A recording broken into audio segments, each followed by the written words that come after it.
මොකද මේ කඩයක්වත් කාලා පේන්ට් එකක් ගහන්න යන්නද? ඒක තමයි මම කියන්නේ නැතුව විතරයි. අරුගේ හොඳයි එතන. අර හරි කියනවා නේද?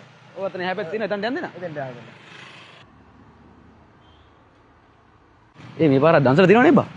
ඔව් නේද? කොහොමද තම අවුරුද්දේම තෝසොන් එකට දන්සල තියෙනවනේ. අය ටෙන්ටි දෙකයි වඩේසි එක දෙන්නේ.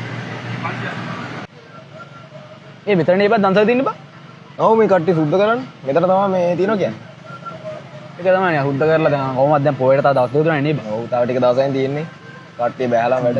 මේකෙන් කන්න බං දවස් දෙකක් පොලිමේ ඉන්න බෑ බං. මාර සෙනගක් නේ බං.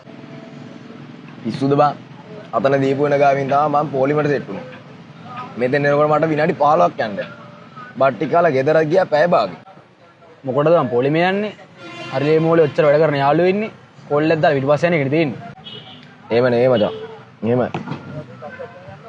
ඇතුළු ඉන්න එක්කෙනෙක්ට කෝල්ලක් දාලා පිටිපස්සෙන් ගින් කන එකක් කරන්න පුළුවන්. පෝලිම් පැනලා ගින් කන්නත් පුළුවන්. ඒ වුණාට ඒක නෙමෙයි අපේ වෙන්න ඕන. එදාට අපේ මේ ඇතුළු ඉන්න මේ අරලියකේ වැඩ කරන යාළුවොත් එදාට ගොඩක් බිසි මචං. අපි යාළුවට සහයෝගයක් වෙන්න ඕනේ මෙයාලා මේ කරන බින් අතේ වැඩේට. මේක අපේ යුතුයකම. අනිත් එක බන් දන්සා පොලිමේ ඉඳලා බට්ටයක් කාලා ගෙදර යනවා කියන වෙන මාතල් ලැබ්බා. ඔව් ගිය පාරත් මම පොලිමේ ඉඳලා කැලලක් එම ලයින් කරගත්තා නේ.